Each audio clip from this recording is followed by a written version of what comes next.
შოკოლადი მიყვარს ძალიან და ვითომ ყვებით შეშლობა მაგ. ეს არის კითხვა, რომელსაც დღეში 10ჯერ მაინც მისვამენ და პირდაპირ გეტყვი, შენი სტრესის ფონზე ნატეხი შოკოლადის ფილის მირთმევა არის ბუნებრივი.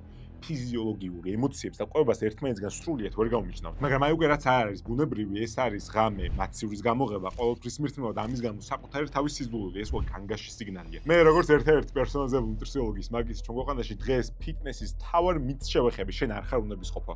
ათასობით ადამიანს ხვდები ჩემ პრაქტიკაში, რომელიც თავის თავს უნებისყოფას უძახის. ადანაშაულობს, იმიტომ რომ არაადეკვატურ დიეტაზე გატყდა და შოკოლადისკენ წაუწდა ხელი. ამ ეპიზოდში სამთავარ მის დავანგრევთ. პირველი, რატომ არის ემოციური ყვება, შენი ბიოლოგია და ფიზიოლოგია და არა უნებისყოფობის ნიშანი. მეორე, სად გადის რეალური ზღვარი, უბრალოდ ყვება გადამიცდა შოკოლადი მომინდასა და რეალურ ყვებით დარღვევებს შორის. და მესამე, რა არის ის ხუთი დაფარული ნიშანი, რომელსაც შენ თავს ან ახლობას თუ შეამჩნევ, მან უკვე ტრენერის და დიეტოლოგის დამატებით ყვება კი არა, პროფესიონალი ფსიქიატრიული ჩართულობა გჭირდება. წარმოიდგინეთ ტიპური სიტუაცია. დღის ბოლოს სამსახურიდან დაბრუნდი საათნახევარი საცობში, იდექი უფროსმა, გაგაბრაზდა სახლში, გაბრაზებენ, რაც აკეთებ, მიდიხარ და გონების გათიშვის ფონზე აღებ მაცივარს და ყველაზე მაღალ კალორიულ, მაღალი ნახევარწლების, მაღალი ცხიმების შემცველ პროდუქტს შეგწევ ისე, რომ არც კი ფიქრობ და ამაზე რას გეუბნება ხალხი, უნებისყოფო ხარ. ნახე, ამას თავის შეკავება არ შეუძლია და ყველაზე ცუდი აქ ის არის, რომ შენ ამის გჯერა. ამის შემდგომ თავს ორმაგად იდანაშაულებ და მეორე დღე იწყება ფიქრი, დღეს დიეტაზე ვარ. გუშინდელი პიცა უნდა გამოვისყიდო და ეს არის ყველაზე დიდი შეცდომა აი ამ შენი ემოციური ყვების და დარღვეული ყვებით ეს ციკლის გზაზე. და მოდი ეს ყველაფერი ეხა ფსიქოლოგიის და ბიოლოგიის ენაზე ავხსნათ. როცა შენი ორგანიზმი განიცდის სტრესს, ანუ დისტრესის დროს შენი ორგანიზმის სტრესის ჰორმონები twins თხოვს სწრაფ და მარტივ ენერგიას და ევოლუციურად ეს მომენტალური გამოსავალი, სიმშვიდე იყო ყოველთვის მაღალ ნახევარწლოვანი როგორც ენერგიის ყველაზე სწრაფად მიმიღების საკვები და მაღალ ცხიმოვანი საკვები, რომელიც ენერგიის კალორიული ყველაზე დიდი ღირებულებით ხასიათდება. ეს ორივე ერთად არის სიმშვიდე და მომენტალური გამოსავალი შენი ტვინისთვის, ანუ ემოციური კვება ჩვენ ფიზიოლოგიაში ზის. ჯიგარო, არ ვართ ჩვენ ისინი, რა ქვია, რობოტები, ერთ ღილაკზე თითის და ჭერით, ეს კავშირი ჩავხსნათ. რახან ესეა, უნდა იცოდე, რომ ეს შენი ბიოლოგია, თუმცა თავარი კითხვა უნდა დავსვათ, რა ხდება მაშინ, როდესაც ეს ფიზიოლოგიური იმპულსები, ემოცია და ყვება გადავა საზღვარს. რა ხდება მაშინ, როდესაც შოკოლადის სიყვარული და სურვილი არ არის ნორმა, არამედ არის პათოლოგია. აი, შემოდის ერთ-ერთი ყველაზე ბნელი ტერმინი ნუტრიოლოგიაში, რომელიც არ გაგიგია, ეს არის დარღვეული ყვება.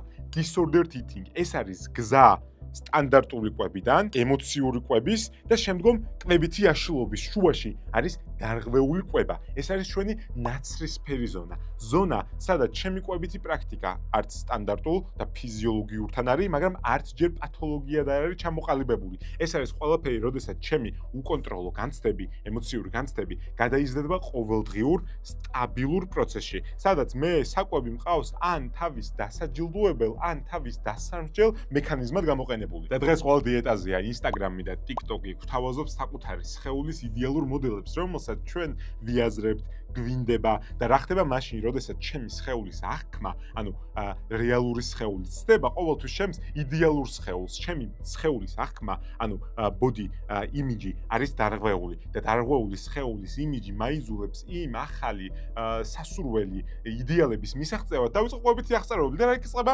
ნახევარწლები მტერია. ცხიმებს არასოდეს ჭამ, ეს არის უკიდურესი ნაწილი, როდესაც ადამიანი ფოკუსირებულია კონკრეტულ მაკრონუტრიენტზე და გამოყვანილი ყავს როგორც მტერი, ან გათვლილი აქვს კალორიები და 10 კალორიით მეტი ყვება მისთვის არის სახეზევე აღინიშნება, რომ ეს არის, არ ვიცი, კატასტროფა, რა მოყვება ამ ყველაფერს, ეს არის სწორედ ის ნაცრისფერი ზონა, სადაც ყვებითი ძალიან დიდი არასაჭირო არამეცნიერული შეზღუდვები დამატებითი სტრესის წყარო ხდება. ამ ყველაფერს დამატებითი აკრძალვები მოყვება, აკრძალვებს მეტი სტრესი მოყვება და მეტ აკრძალვებს და სტრესს მერე ყვების გადაჭარბება მოყვება.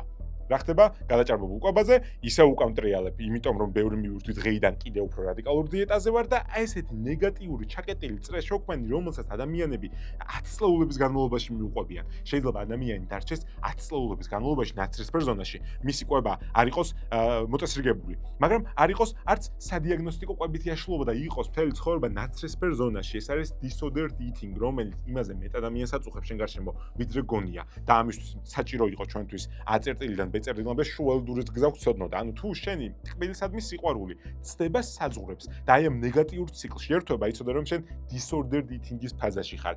გადავინაცვლობ თუ არა კვებითი აშლილობის ფაზაში დამოკიდებულია რამდენიმე მნიშვნელოვან წერტილზე. და დროულ ჩართულობაზე აქ ჩვენ ნუტრიციოლოგებს კიდევ შეგვიძლია სწორი მაკრონუტრიენტული ბალანსით, სწორი ცოდნის მოცემით, რომ არ არსებობს მტერი მაკრონუტრიენტი, არ არსებობს ნუტრიენტი, რომელიც ასაკრძალულია რაციონში, ამ ინტერვენციებით დავალაგოთ კვება და გადავიდეთ მწვანე მხარეს, რომელიც დაალაგებული ჯანსაღყოფით პრინციპების მიყოლას გულისხმობს. აი რა ხდება მაშინ, თუ შენ აღმოჩნდი გაუნათლებელი ან ვითომ პროფესიონალი ადამიანის ხელში, რომელიც აი ამ ნეგატიურ ციკლში თავის უნივერსალურ დიეტას გთავაზობს, თავის უნივერსალურ შეზღუდვებს გთავაზობთ. ნაცრისფერი დონის დროს ადამიანი, რომელიც დამატებით შეზღუდვებზე გამყოფებს, არის წინაპირობა იმისთვის, რომ შენ ამ ციკლს თავი კი არ დააღწიო.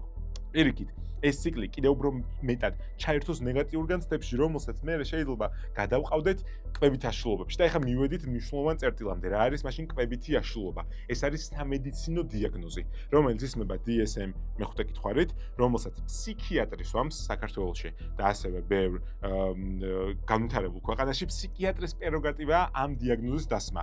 არც ტრენერი, არც ნუტრიციოლოგი, არც საკუთარ თავს მე ვერ დავუსმავ დიაგნოზს. მიუხედავად იმისა, რომ DSM 5-ის კითხვარები არსებობს ხელმისაწვდომია აი ამ აღწერაში და მინიკურსში, რომელიც QR კოდსაც ახლა შეხედავ და გახვედრებ, როგორ უნდა გავარკვიო, სად არის ჩემი კვებითი აშლილობის სპექტრი, მაქვს თუ არა პროფესიონალამდე მისამართი მე ან ჩემ ახლობელს. ეს დაგვხდება მინიკურსში, მაგრამ ახლა გავაგრძელოთ. რა არის ის 5 სიმპტომი, რომელიც კვებითი აშლილობას მაფიქრებინებს. აი ახლა ძალიან ყურადღებით მომისმინე, იმიტომ რომ მივადექით იმ წითელ ხარს, რომელსაც თუ გადავაჯებთ ჩვენი კვებითი აშლილობა, იქნება უკვე სადიაგნოსტიკო. ეს არის მტკიცებულობაზე დაფუძნებული ფაქტები და 3 ძირითადი კვებითი აშლილობა, რომელზეც ყურადღებით უნდა იცოდე.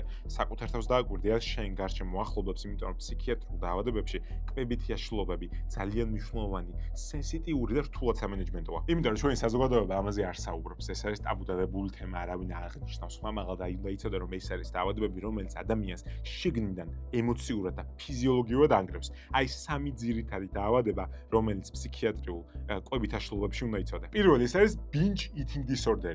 binge eating ეს არის ერთ კვებაზე უკონტროლო დიდი რაოდენობით საკვების მიღება. ეს არ არის დაბადების დღეზე ბევრი შეუმეჭამა. ეს არის უკონტროლო კვება, მანამ სანამ ტკივილის შეგრძნებას არ იგრძნობს საშუალო სისტემის დაახლოებით კუჭის არეში.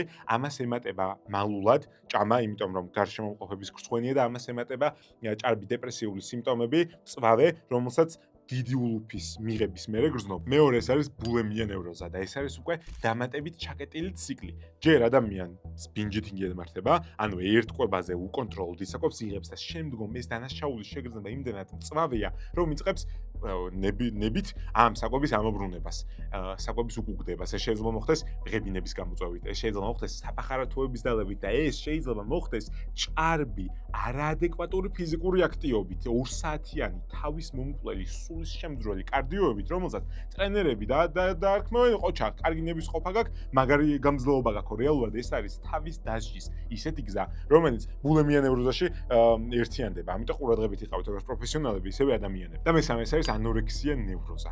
ეს არის მდგომარეობა, რომელიც ფსიქიატრიულ დაავადებებში ლეტალობის ერთ-ერთი ყველაზე მაღალი სტატისტიკით ხასიათდება. ძალიან საშიში და საყურადღებოა. ანორექსია ნევროზის დროს ადამიანის სხეულის მასის დეფიციტია და კრიტერიუმები სწორედ ესე მიყვება, როგორი ხარისხის არის ანორექსია, იმის და მიხედვით განისაზღვრება რამდენად დეფიციტურია ადამიანის წონა და ამას ემატება სიმსუქნის პანიკური შიში. ამას ემატება სხეულის აღქმის დარღვევა. ადამიანის სარკეში სულ სხვანაირად აიღქმს თავის თავს, როგორც წესი აიღქმს, როგორც სიმსუქნის მქონეს, მიუხედავად იმისა, რომ შეიძლება არანაირი ზედმეტი ცხიმოვანი მასა სხეულზე არ ქონდეს. აი ხა როგორ უნდა დაადგინო ამ კვებითი ქცევის სპექტრი სადზე ხარ? ნორმალურ კვებას მიუყვები, ემოციური კვება გაქვს, დარღვეული კვება გაქვს თუ კვებითი აშლილობებისკენ იხრები. 5 ძირითადი სიმპტომი უნდა იცოდე, რომელსაც საკუთარ თავში და გარშემო მყოფებში უნდა დააკვირდე და უნდა იცოდე, რომ კვებითი აშლილობის მქონე ადამიანები პროფესიონალურ მატყუარები ხდებიან. მალავენ პრობლემას მანამ სანამ ეს დამალვადი აღარ არის და მეტ ჯანმრთელობა პოტენციურად დიდი რისკის ქვეშ დგება. პირველი ეს არის ჩაცმულობის კოდი. თუ შენ ან შენი ახლობელი ყოველთვის ცდილობს სხეულთან შეუსაბამო ტანისამოსი ჩაიწვას. ეს არის oversized ასაცმელი, რომ საკუთარ საკუთარი სიგამხდრე ზედმეტი, ან ჭარბიწონა დამალოს და ამას თუ ემატება უკვე სოციალიზაციაზე უარის თქმა, სამეგობრო ოჯახის შეკრებებზე თავის არიდება, იმიტომ რომ ამ პროცესში საკვებით ჩართულია და უნდა თავისი ფორმები დამალოს, იცოდა რომ ეს პირველი ნიშანია. მეორეს არის აკვიატებული ციფრები, შეპრობილობა და რიტუალები. თუ ადამიანს აქვს ზუსტი დრო, ზუსტი წუთი, ზუსტი რაოდენობა გრამებში, როდის და რამდენი უნდა მიირთვას და ამას თუ ემატება 10 გრამით და 10 კალორიით გადაუწდა და სახეზე, მაშინვე ამცნევ ემოციურ სტრესს და ამას ემატება დამატებითი რიტუალები, სადაც ნახევარწყალი მტერია, თუ ჩემი არ არის გაკეთებული საკვები, მაშინ არ მივრთმევ. აი ესეთი არასაჭირო დამატებითი შეზღუდვები დამატებითი ნიშანია. ჩემი კვებითი დარღვევების სპექტრზე, რომ უფრო კვებითი აშლილობებისკენ მივისწრაფვი. და შემდეგი ყველაზე მნიშვნელოვანი ფიზიკური გამოფიტვის სიგნალები. თუ ადამიანს უმზადოთ სივა, მაშინაც კი როცა ყველას გარშემო ცხელა. თუ ადამიანს ხშირად ეხება თავბრო, აქვს გულის წასვლის ეპიზოდები, წამოდგომისას, კბილის ემალი უფუჭდება, რომელიც ხშირად ძალით გამოწვეული პირღებინების ნიშანია. ეს არის ის სიმპტომები, რომელიც განცალკევებულად არც ერთი მაძლევს იმის თქმის საშუალებას, რომ ადამიანს კვებითი აშლილობის რომელიმე სპექტრი მაინც აქვს, მაგრამ ყველა ერთად და განმეორებათობის სიხშირე არის პირველი სიგნალები, როდესაც პროფესიონალს უნდა მიმართო. ამ დროს გამოსავალი არ არის დამატებითი კვებითი შეზღუდვა და ადამიანი პროფესიონალი მწვრთნელი იქნება ეს თუ ენდოკრინოლოგი, რომელიც დამატებით შეზღუდულ დიეტას შესთავაზებს, ეს იგივეა, რაც ადამიანს საკონტროლო ტყვია მისე ხელში. საკონტროლო ტყვია მისე ხელში არ იყო? შუბლში, ხო. მაგდენად ცუდი საქციელია. იმიტომ რომ რეალურად აქ პასუხი არ არის ზედმეტი აგრძალვა, არამედ პირიქით ბალანსის პოვნაა. შევსება ნუტრიენტული და ამასთან ერთად ფსიქოლოგთან და ფსიქიატრთან ერთად მუშაობა თუ საქმე კვებით აშლილობას მიდგება, რომ ეს დარღვევები კვებითი ქცევა გამოსწორდეს და ის პრობლემა, რომელიც ადამიანს შიგნიდან ჭამს, მე დამატებითი შეზღუდვებით კვებითი არაადეკვატური შეზღუდვებით არ გამომძაფრო. აი ხა თუ ამიტომ თვალები აგიხილა. თუ შენ თავს აქამდე კვებითი აშლილობა მაქვს, ესე მოიხსენიებდია და რეალურად თურმე უბრალოდ კბილი გიყვარს, როგორც მოსახლეობის 99% და დამშვიდდი. ან თუ პირიქით სამოქმედო ნიშნები მოგცა კვებითი დარღვევის გზაზე, ან შენ ახლობელში აღმოჩინე, იცოდე რომ ამისთვის რომ სწორედ აქ ჩვენ. ეს არის მტკიცებულობას დაფუძნებული ისეთი ფაქტები, რომელიც შენ ასე მშვიდეს მოგცემ, ან რეალურ პრობლემებზე გაგამახვილებინებს ყურადღებას სწორედ ამისთვის, მინდა რომ ეს QR კოდი დაასკანირო. გადმოგყვას მინი კურსზე და ამ მინი კურსში დაგხვდება ზუსტად ის კითხვარის ფორმა, რომელსაც როგორც წესი პროფესიონალი სხვა ადამიანს უტარებს. და ეს იქნება ისეთი კითხვარი, რომელიც შენ მოგცემს პირადად გამოყენების საშუალებას დააიდენტიფიცირო ის ნიშნები, რაც გესაუბრე, გამოვარკვიო პოტენციურ რისკები და მე მიმართო პროფესიონალს და დაივიწყო არადეკვატური დიეტები აქედან დიდი ხანი.